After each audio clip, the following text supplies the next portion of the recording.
Sa bawat umaga, may mga sandaling tila simpleng agahan lamang ang nasa harap natin. Ngunit sa bawat tasa ng kape at kagat ng tinapay, naroon ang mas malalim na kahulugan. Ang pagsasalo ng agahan kasama ang mahal sa buhay ay hindi lamang tungkol sa pagkain. Ito'y tungkol sa mga tahimik na titigan, ngiting walang salita at mga kwentong puno ng lambing at pag-aaruga. Sa mga munting sandali na iyon, nararamdaman mong ang bawat minuto ay mahalaga at ang bawat kasama mo ay biyaya.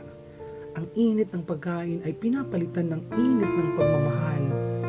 Ito ang oras na kung saan napapagtanto mo na sa gitna ng mga abala at ingay ng buhay, may mga bagay na hindi mabibili ng pera.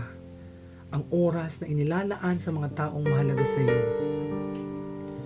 Ang bawat umagang ganito ay isang paalala na ang tunay na kayamanan ay hindi matatagpuan sa dami ng yaman o kayamanan ng mundo, kundi sa mga mahal sa buhay na kasama mo sa mga simpleng pagsasalo.